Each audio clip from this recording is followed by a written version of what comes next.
Bonjour à toutes et à tous. Pour ce cours de chimie que nous allons faire en distanciel, je vais vous proposer de construire une synthèse sur le chapitre 1 que vous avez commencé avec Monsieur Jean-Gilles et sur lequel on a fait quelques exercices la semaine passée. Donc vous allez pouvoir prendre une feuille et alors on va construire notre synthèse ensemble. Pour commencer, on peut mettre un titre à notre synthèse. Donc moi, je vais travailler sur une feuille au format paysage pour que vous puissiez correctement voir. Mais je vous invite à mettre votre feuille en mode portrait pour que ce soit plus propre. Mais moi, ce sera du coup en mode paysage. Alors, on peut écrire du coup chimie, synthèse, chapitre A.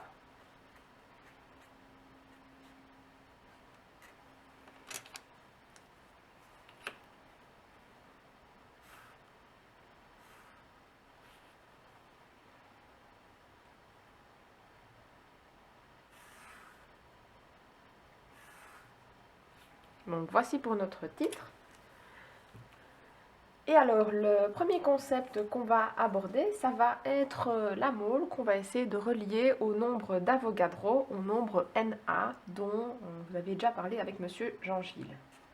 Donc, numéro 1, la mole et le nombre d'Avogadro.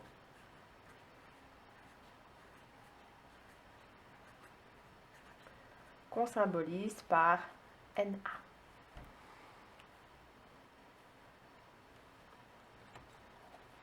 Je vais souligner mon premier titre. Hop.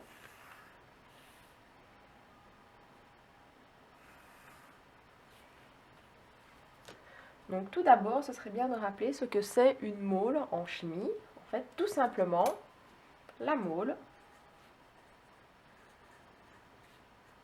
c'est égal en fait à la quantité de matière en chimie. Les chimistes vont utiliser cette valeur pour parler de la matière, ils vont parler en mole. Donc la mole, c'est la quantité de matière en chimie. Son symbole, c'est N. Donc un petit n, son unité, c'est mol, M-O-L. Et alors, il y a quelque chose de particulier. Si vous prenez une mole de n'importe quel composé, donc que ce soit une mole d'eau, une mole de CO2, une mole d'oxygène, une mole de calcium, une mole de magnésium, peu importe ce que vous allez prendre, dans une mole, vous allez toujours avoir le même nombre d'entités, donc le même nombre d'atomes, le même nombre de molécules, le même nombre d'éléments. Et alors, pour connaître ce nombre d'entités, on va devoir utiliser le nombre d'Avogadro dont on a parlé juste avant. Pour connaître le nombre d'entités, donc une entité c'est une molécule, un atome, atome, molécule, ion aussi. Donc pour connaître le nombre d'entités contenues dans une certaine quantité de matière, donc dans un certain nombre de moles, dans une certaine quantité de matière, on va utiliser la formule. Et alors, je n'ai plus assez de place ici sur ma page, donc je vais passer à la page suivante. Et donc, on va utiliser la formule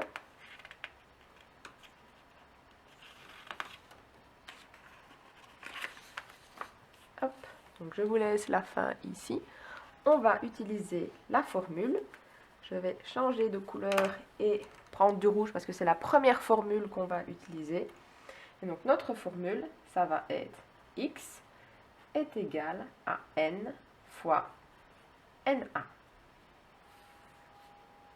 Voici notre première formule. Oups.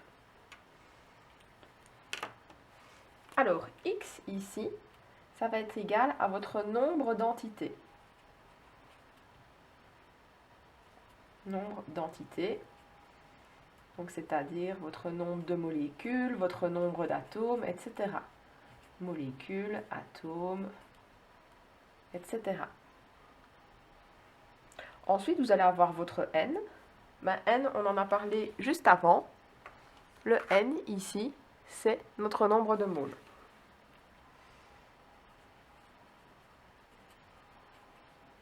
Nombre de moles, dont l'unité c'est mol. Et alors ici, on a une constante, une valeur qui sera toujours la même, c'est le nombre d'Avogadro. C'est une valeur qui va être égale à 6 fois 10 exposant 23 entités. Ça veut donc dire que si je vous donne par exemple 2 moles et que j'aimerais connaître, ça me fait combien d'entités? Je vais utiliser ma formule. X va être égal à n fois na. N, ici je le connais, c'est 2. Et na, c'est toujours la même valeur. C'est 6 fois 10 exposant 23. Du coup, je vais pouvoir alors facilement trouver mon nombre d'entités, donc mon x ici. Ça va être, du coup, 2 fois 6 fois 10 exposant 23, ça fera 12 fois 10 exposant 23 entités. Si par exemple je vous donnais 2 moles de CO2, si je vous donnais 2 moles de CO2, bah ça vous aurait fait 12 fois 10 exposant 23 molécules de CO2.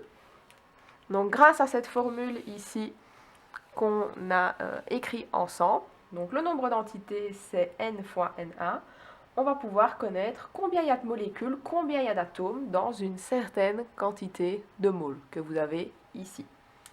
Donc ça c'est pour notre première formule.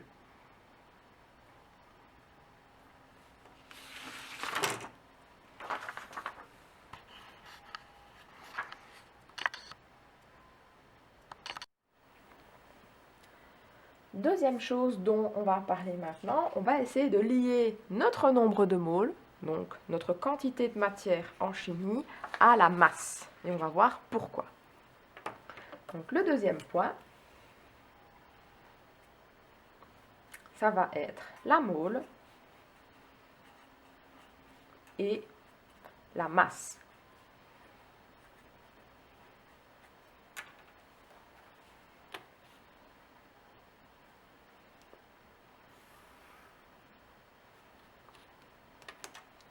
Si je vous demande comme ça de me donner 2 moles d'eau, ça ne va pas être quelque chose qui va être facile. C'est très compliqué de travailler en moles dans la vie de tous les jours. Il n'y a que les chimistes qui peuvent éventuellement essayer de faire ça, mais même dans leur laboratoire, ils n'ont pas de machine qui leur permette de mesurer une quantité de moles. Par contre, ils vont avoir des balances, exactement comme nous, qui vont leur permettre de pouvoir utiliser une masse. Et alors, ce qui sera intéressant, c'est que sur base d'une masse qu'on a mesurée facilement avec une balance, on va pouvoir essayer de transformer cette masse en moles et pouvoir faire nos calculs et nos mesures en chimie. Donc, on peut écrire « ce n'est pas facile de travailler et manipuler les moles. » Ce n'est pas facile de travailler et de manipuler les moles, mais il est possible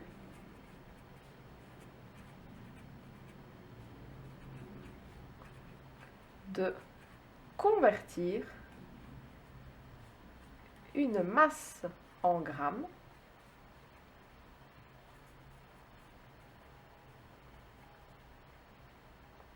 en mol. Et ça, c'est beaucoup plus accessible d'un point de vue humain.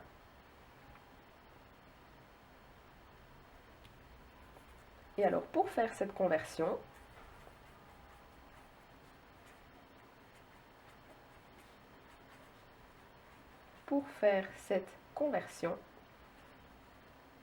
on va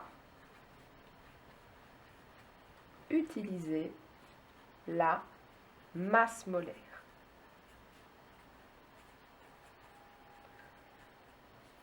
Son symbole à la masse molaire, c'est un grand M, et son unité, masse, c'est les grammes, molaire, c'est les moles. Donc ce sera des grammes par mole. Et alors cette masse molaire-là, où est-ce qu'on peut la trouver? On la calcule grâce au tableau périodique.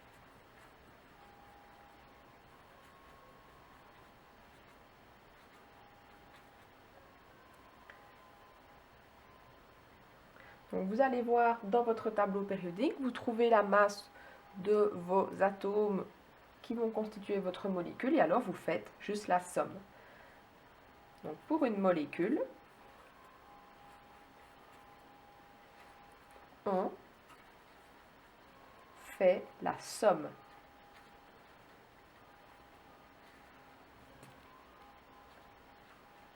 des masses des atomes.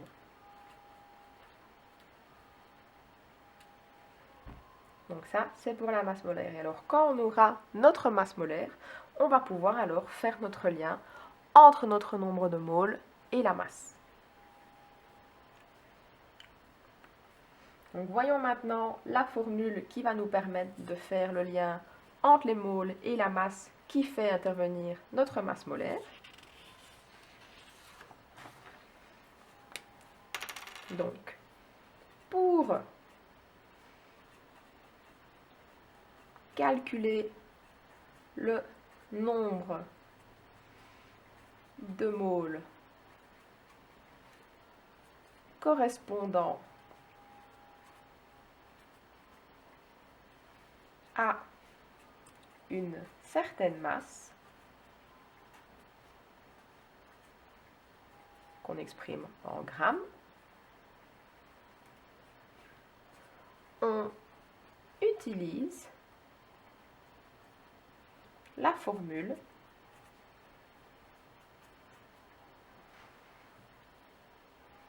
alors là, je reprends mon marqueur rouge pour mes formules. La formule qu'on va utiliser, c'est n est égal à petit m sur grand M. Voici la deuxième formule importante ici. On va redétailler chaque partie. Donc n, c'est votre nombre de moles. Comme à l'exercice, ou en tout cas comme à la définition précédente. C'est votre nombre de moles, dont l'unité c'est mol. Ici, m, ça va être votre masse. Et attention, en chimie, une masse s'exprime toujours en grammes. En physique, ce sont les kilos, mais en chimie, ce sont les grammes. Et puis alors, il nous reste ici notre grand M qui est la masse molaire. Son unité, masse gramme molaire par mole. Et alors, elle se trouve dans le tableau périodique.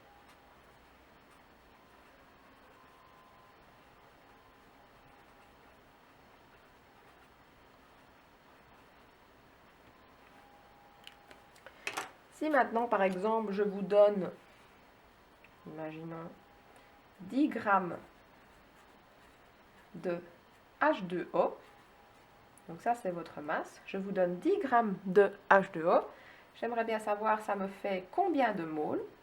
je vais simplement utiliser ma formule. Donc le nombre de moles, c'est la masse en grammes divisé par la masse molaire. Ici, on vous dit que la masse de l'eau, c'est 10 grammes, donc ça va être 10. Et alors, pour trouver la masse molaire, je vais prendre mon tableau périodique. Hop, qui est ici. Magnifique tableau périodique. Donc, on vous demande pour H2O. Donc, je vais aller chercher la masse de H ici, qui est égale à 1,01, on peut arrondir. Et alors, on me dit qu'il y a 2 H. Donc, je vais prendre 2 fois la masse de H ici, plus une fois la masse de O, qui est de 16. Donc, 2 fois la masse de H, qui est égale à 1, plus une fois la masse de O, qui est égale à 16. Ça me fera 18.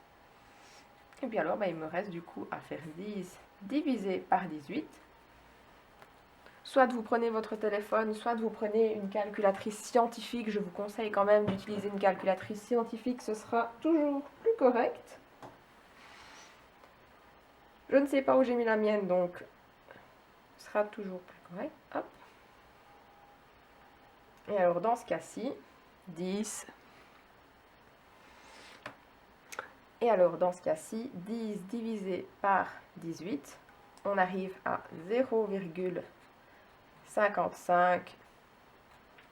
On peut arrondir éventuellement à 2 ou 3 chiffres après la virgule. Et alors, comme on me demandait de calculer un n, donc c'était un nombre de moles, je mets mon unité, mole. Donc j'ai simplement appliqué ma formule ici que je vous avais donnée juste au-dessus. Si jamais on vous demande de calculer une masse et qu'on sait que n est égal par exemple à 2 moles, il suffit de retourner votre formule. Donc ici, notre inconnu, ce sera m. Et donc, je vais du coup essayer de l'isoler d'un côté du égal. Donc, vous avez m ici. Le grand m là va passer de l'autre côté du égal. Comme il est en divisé, il va devenir fois. Donc, on aura la masse est égale au nombre de moles fois la masse molaire. Et du coup, vous pouvez alors calculer. Ça dépend de quelle molécule on vous parle. Si c'était 2 moles d'H2O, il suffit de faire 2 fois la masse molaire de H2O, c'est 18. On sera du coup à 36 grammes. Voilà pour les moles et la masse. Et donc, pour faire cette conversion-là, vous avez bien besoin de votre tableau périodique qui vous donnera la valeur de grand M. Donc ça, ce sont pour nos solides et nos liquides dont on peut parler en grammes, mais il existe un troisième état de la matière qui sont les gaz et je ne sais pas si vous y arrivez, mais moi en tout cas je n'y arrive pas, c'est impossible de pouvoir peser un gaz. Du coup, on va travailler avec une autre valeur et ça va être le volume. Abordons du coup maintenant notre troisième point qui va s'intéresser aux gaz et à leur volume. Donc 3. On va parler du volume molaire des gaz.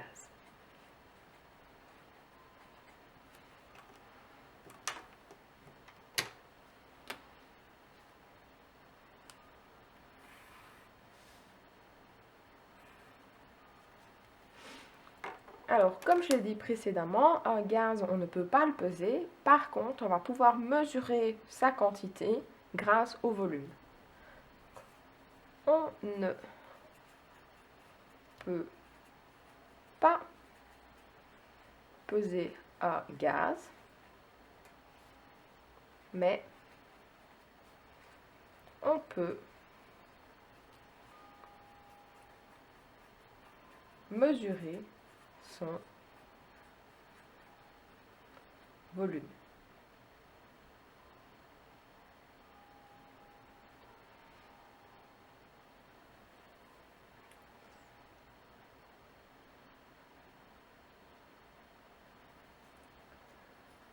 Pour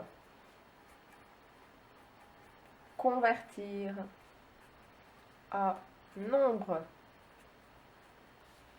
de moles de gaz en volume et vice-versa,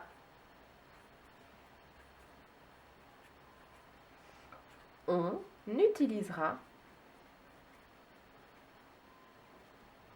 le volume molaire. Le symbole de ce volume molaire, ce sera Vm. Et alors l'unité, ça va être un volume par mole, volume molaire, donc litre par mole.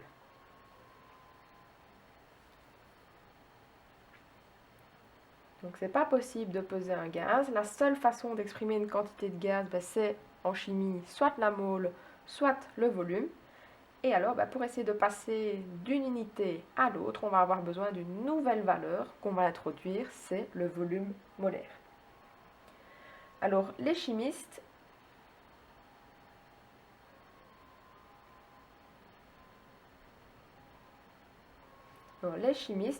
vont travailler dans certaines conditions.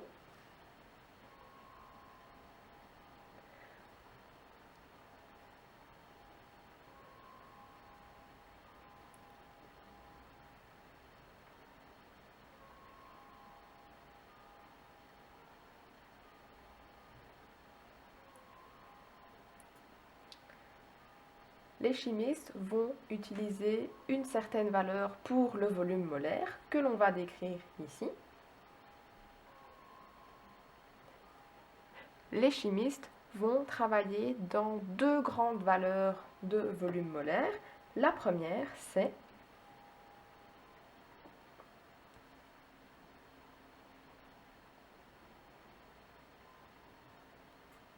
donc en CNTP. Donc en fait, ça veut dire en conditions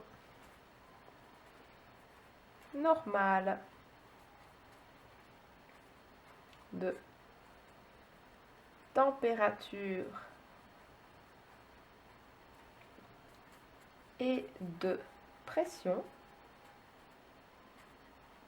Donc en fait, ce n'est jamais que l'abréviation. Donc CNTP, CNTP.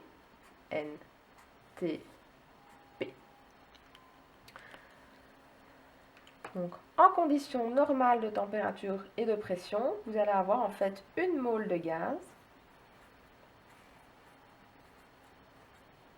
Donc de n'importe quel gaz, ça va avoir un volume de 22,4 litres. Et donc, on pourra dire que Vm en CNTP, c'est égal à 22,4 litres par mole. Donc ça, c'est votre valeur pour le volume molaire.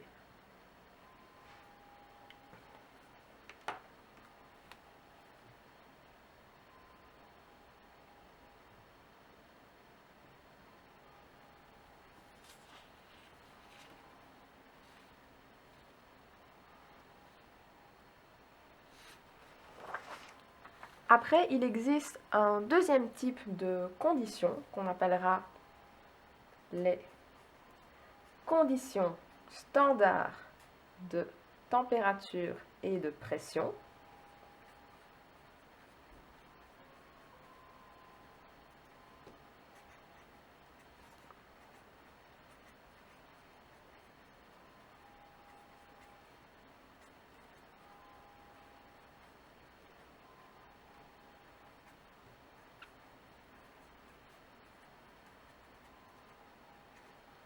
Donc, à nouveau, c'est l'abréviation CSTP, conditions standards de température et de pression.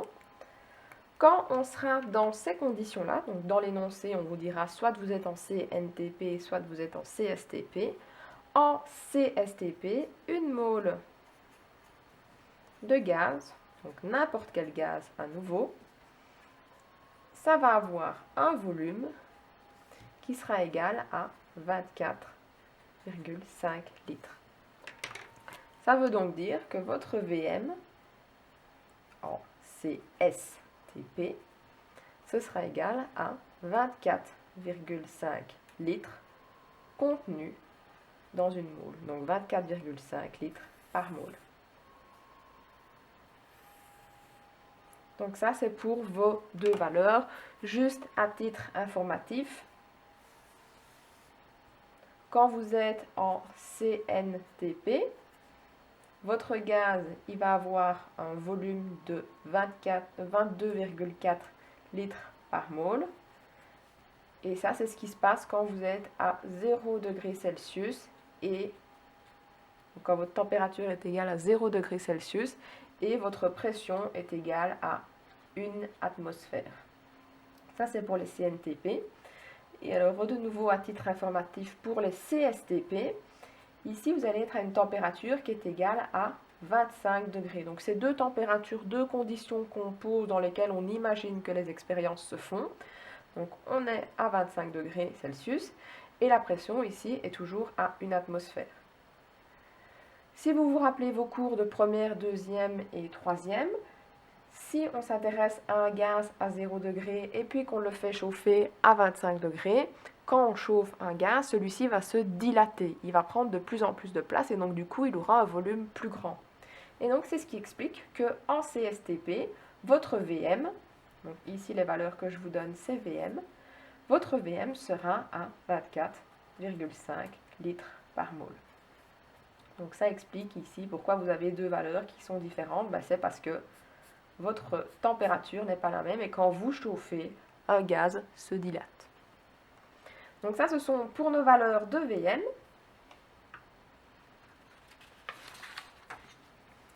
On va maintenant alors écrire la formule qui nous fait alors le lien entre justement notre nombre de moles et le volume de notre gaz.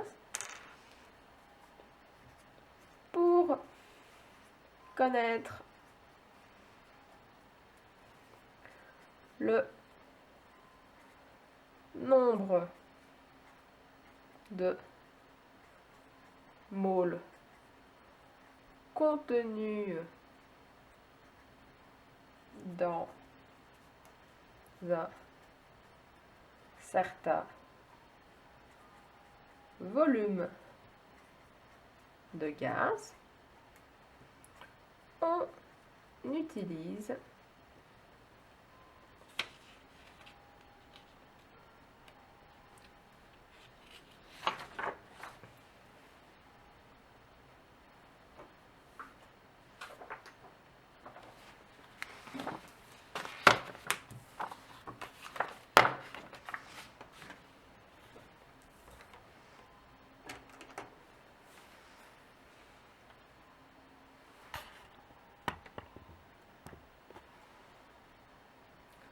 donc maintenant qu'on connaît la valeur de VM, on va pouvoir découvrir comment transformer un volume de gaz en moles ou un nombre de moles en gaz.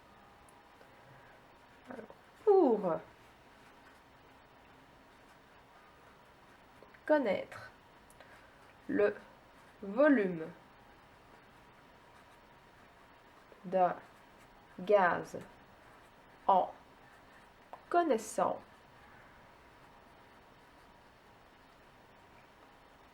son nombre de moles,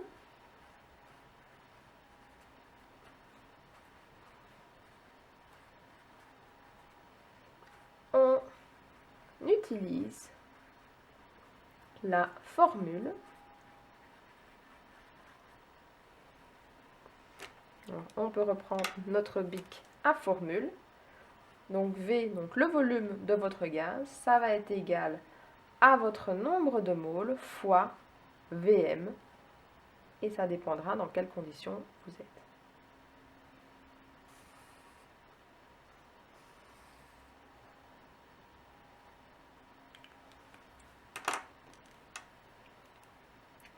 Donc, ici, V, c'est le volume de votre gaz. Volume du gaz. Et alors, je vous le rappelle, un volume, c'est toujours en litres. N, on en a déjà parlé plusieurs fois, c'est le nombre de moles.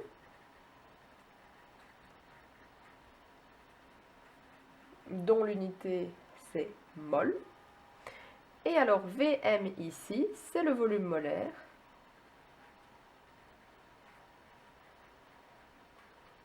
Donc, votre volume molaire dépendra si vous êtes en CNTP ou en CSTP. Donc, en CNTP, votre Vm sera égal à 22,4 litres par mole.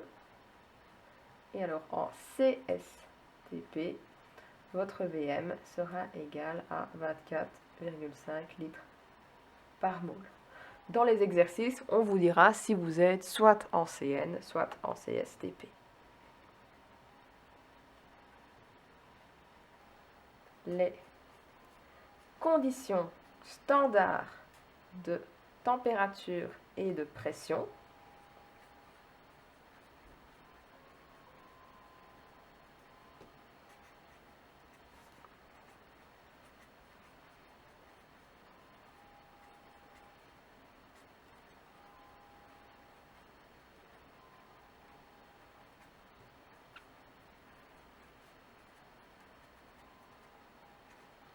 Donc, à nouveau, c'est l'abréviation CSTP, conditions standards de température et de pression. Quand on sera dans ces conditions-là, donc dans l'énoncé, on vous dira soit vous êtes en CNTP, soit vous êtes en CSTP. En CSTP, une mole de gaz, donc n'importe quel gaz à nouveau, ça va avoir un volume qui sera égal à 24,5 litres. Ça veut donc dire que votre Vm en CSTP, ce sera égal à 24,5 litres contenus dans une mole. Donc 24,5 litres par mole. Donc ça, c'est pour vos deux valeurs. Juste à titre informatif, quand vous êtes en CNTP, votre gaz, il va avoir un volume de 22,4 litres par mole. Et ça, c'est ce qui se passe quand vous êtes à 0 degré Celsius et quand votre température est égale à 0 degré Celsius et votre pression est égale à 1 atmosphère. Ça, c'est pour les CNTP. Et alors, de nouveau, à titre informatif, pour les CSTP, ici, vous allez être à une température qui est égale à 25 degrés. Donc, c'est deux températures, deux conditions qu'on pose dans lesquelles on imagine que les expériences se font. Donc, on est à 25 degrés Celsius et la pression ici est toujours à 1 atmosphère. Si vous vous rappelez vos cours de première, deuxième et troisième, si on s'intéresse à un gaz à 0 degré et puis qu'on le fait chauffer à 25 degrés, quand on chauffe un gaz, celui-ci va se dilater. Il va prendre de plus en plus de place et donc du coup, il aura un volume plus grand. Et donc, c'est ce qui explique qu'en CSTP, votre Vm, donc ici les valeurs que je vous donne, c'est Vm, votre Vm sera à 24,5 litres par mole. Donc ça explique ici pourquoi vous avez deux valeurs qui sont différentes. C'est parce que votre température n'est pas la même et quand vous chauffez, un gaz se dilate. Donc ça, ce sont pour nos valeurs de Vm.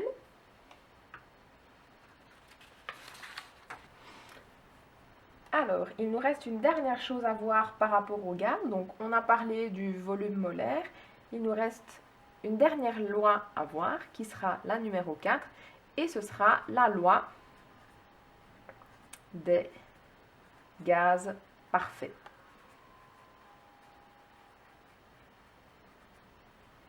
C'est possible que dans certains cas, on ne soit ni en CSTP ni en CNTP. Et donc, on va avoir un volume molaire qui n'est pas 22,4 ou qui n'est pas 24,5. Quand on est dans des conditions comme ça, on vous donnera normalement plus d'informations pour que vous puissiez alors utiliser cette fameuse loi des gaz parfaits. Et cette loi, elle va vous permettre, donc permet le lien entre le volume d'un gaz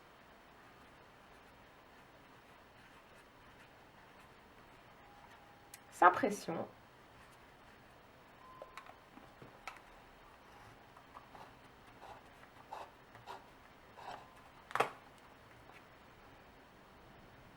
la pression, la température, je me permets d'écrire T degrés, et le nombre de moles. Donc, grâce à cette loi et grâce à la formule que je vais vous donner, vous allez pouvoir réussir à trouver soit le nombre de moles, soit le volume d'un gaz.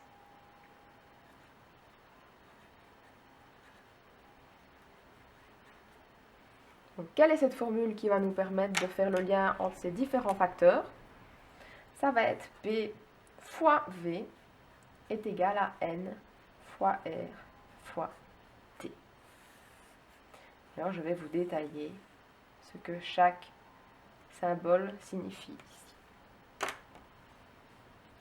Donc, on en a parlé juste dans la petite explication ici, mais le P, ça va correspondre à la pression que vous allez avoir lors de votre expérience ou lors de votre manipulation. Et alors, la pression, elle se mesure en atmosphère. Ça, c'est son unité. Le volume de notre gaz, on en a déjà parlé.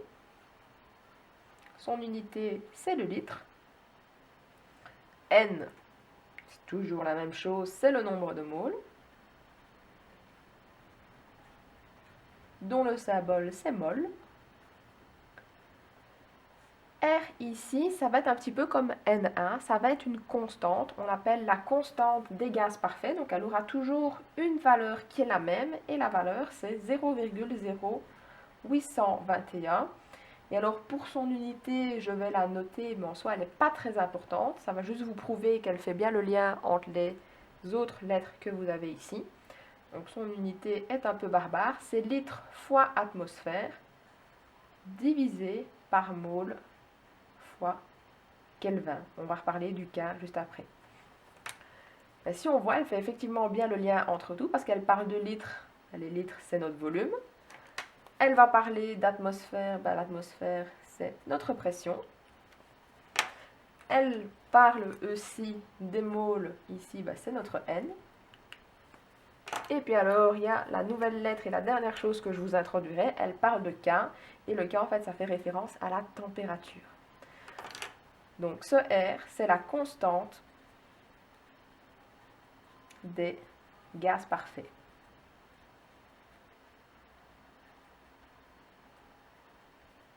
Et alors, dernière chose qu'il nous reste à décrire, donc T, c'est la température.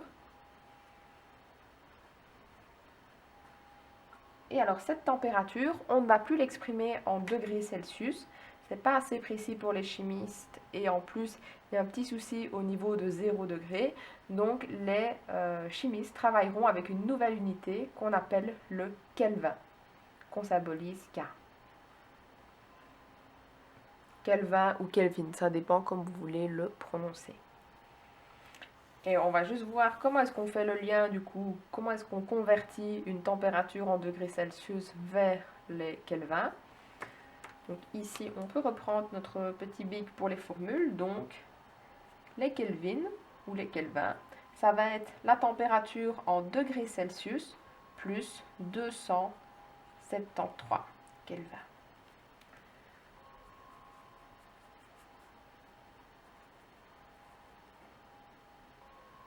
Donc, imaginons que vous êtes à 0 degrés Celsius. Pour savoir, ça vous fait combien de Kelvin? Vous allez faire 0 degré plus 273. Ça vous fera 273 Kelvin. Si vous êtes à 100 degrés Celsius, vous serez à 100 degrés plus 273 Kelvin. Ça vous fera du coup 373 Kelvin. Imaginons on est à moins 100 degrés Celsius. Ça fera moins 100 degrés plus 273 Kelvin. Ça vous fera du coup 173 Kelvin.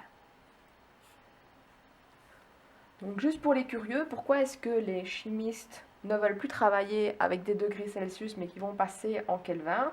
Parce que normalement, quand on est au zéro, ça veut dire que plus aucune molécule ne peut bouger. Le problème, c'est qu'à 0 degré Celsius, les molécules, elles peuvent encore bouger, les atomes peuvent encore remuer entre eux, peuvent encore interagir, les molécules bougent toujours. En tout cas à 0 degré Celsius. Ce que les scientifiques ont essayé de trouver, c'était la température à laquelle plus aucune molécule ne pouvait réagir entre elles parce qu'elles étaient justement toutes gelées, toutes à l'état solide et qu'il n'y avait plus moyen du tout qu'il y ait de réaction. Et en fait, ce n'était pas à 0 degré qu'on avait ce stade fixe où plus aucune molécule ne pouvait bouger et ne pouvait réagir, c'était à une température qui était beaucoup plus basse que ces 0 degrés là. On était en fait à moins 273 degrés Celsius. Toutes les molécules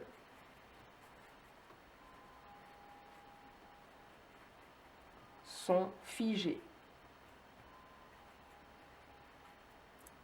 Le souci, c'est que travailler avec moins 273, c'est pas hyper pratique.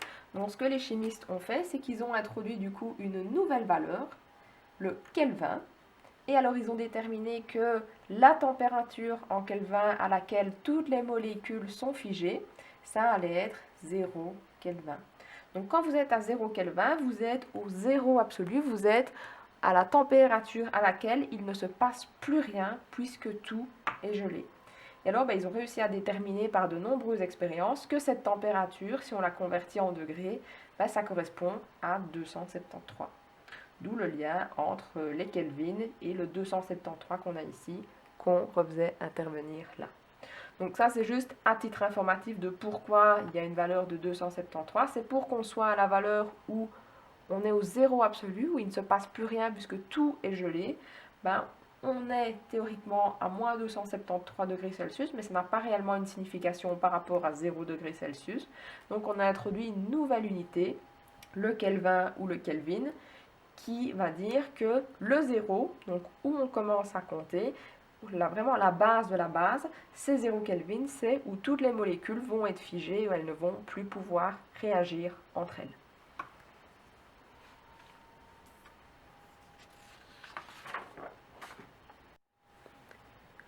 Il nous reste à faire notre petit formulaire avec les différentes formules dont on a parlé aujourd'hui.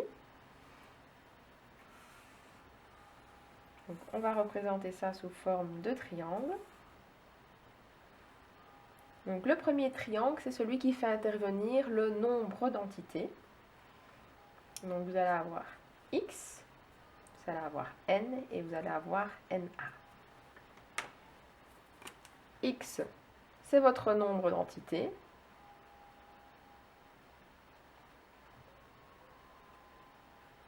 Ce sera soit des molécules, soit des atomes, soit des ions. N, c'est votre nombre de moles.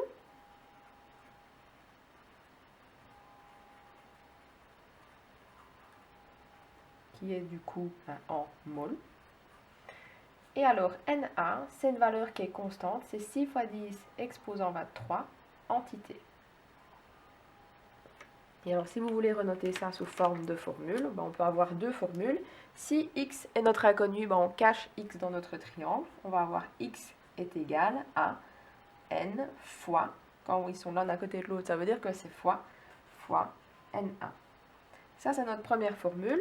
Et si, imaginons, dans un autre exercice, on vous donne un nombre d'entités, c'est souvent un très très très grand nombre, et qu'on aimerait bien connaître n, donc n est notre inconnu, et alors on va avoir la formule n est égal à x divisé par na.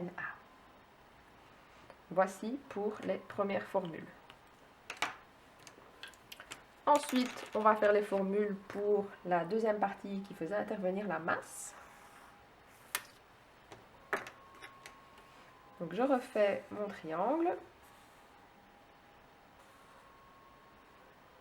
Et alors pour cette formule ici, on va avoir la masse, le nombre de moles et le grand M.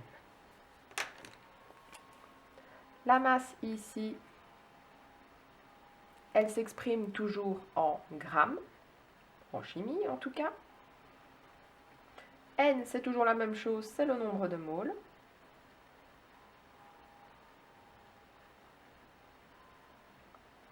Dont l'unité c'est mol. Et alors, vous avez ici votre masse molaire. L'unité, c'est des grammes par mole. Et alors, elle se trouve dans le tableau périodique. Voir tableau périodique, TP. On peut de nouveau noter nos deux formules ici sous forme écrite. Donc si jamais votre inconnu c'est le N, donc on vous donne une masse et vous aimeriez bien connaître la quantité de moles, le nombre de moles, vous cachez votre inconnu. Donc vous allez vous retrouver avec M, qui est votre masse, divisé par le grand M. Donc des grammes qui seront divisés par des grammes par mole.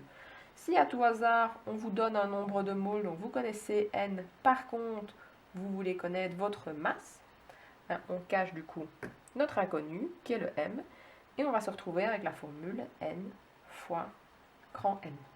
Quand ils sont l'un à côté de l'autre, c'est fois. Alors, il nous reste la dernière partie sur les gaz.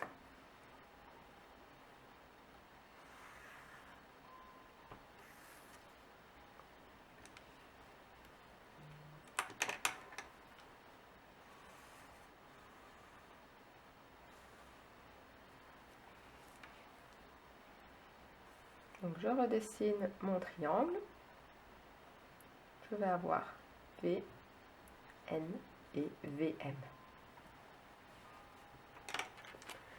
Donc V, ça va être le volume de votre gaz qui va s'exprimer en litres. N, c'est toujours la même chose, c'est le nombre de moles. Et l'unité n'a toujours pas changé, c'est mol. Et alors Vm, ça va être une valeur qui va dépendre alors, des conditions dans lesquelles vous êtes. En CNTP, on est à 22,4 litres par mol. Et pour les étudiants qui ont 2 heures de chimie avec moi, on travaillera avec une autre valeur aussi. Donc ceux qui n'ont qu'une heure de chimie, vous ne vous intéressez pas à cette valeur-ci. En CSTP, on sera à 24,5 litres par mol. Donc je le répète, les chimies 1 heure, donc ceux qui n'ont qu'une heure de chimie, vous ne tenez pas compte de cette nouvelle valeur que je viens d'écrire.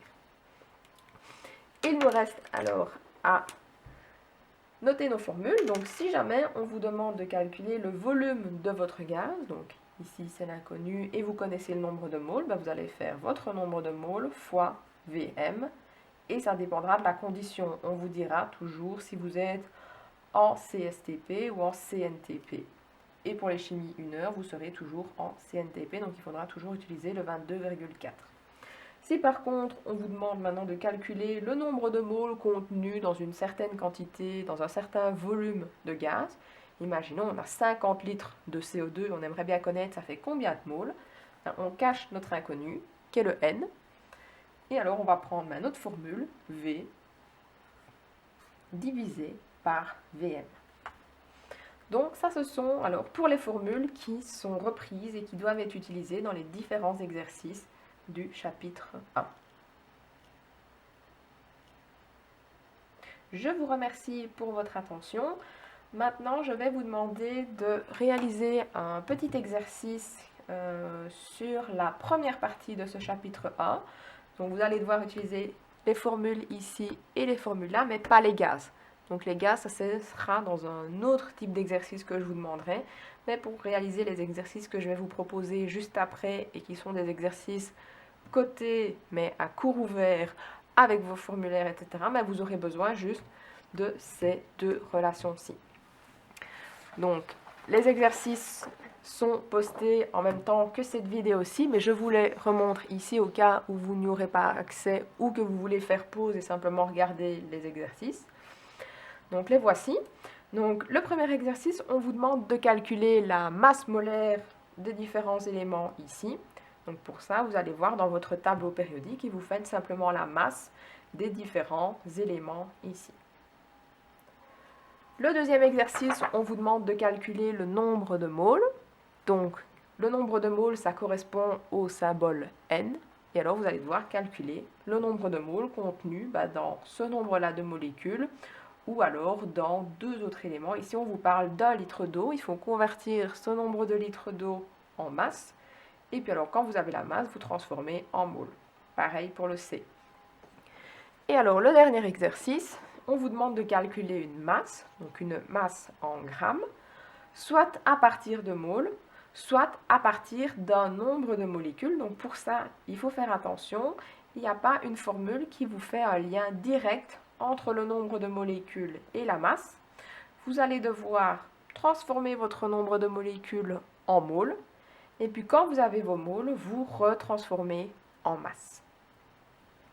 Donc ça, ce sont pour les exercices qui sont à faire et à me rendre pour la fin de la semaine.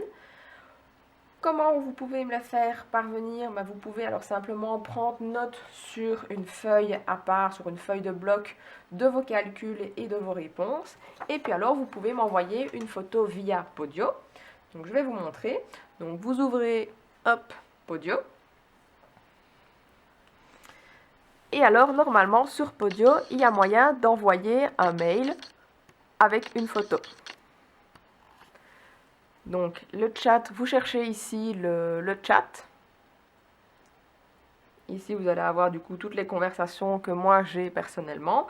Vous en avez peut-être avec d'autres profs ou avec d'autres personnes. Donc, dans le chat, vous allez chercher en haut à droite pour écrire un nouveau message. Votre destinataire, vous pouvez noter Alice Martin, c'est moi. Pour le sujet, vous pouvez mettre exercice chimie.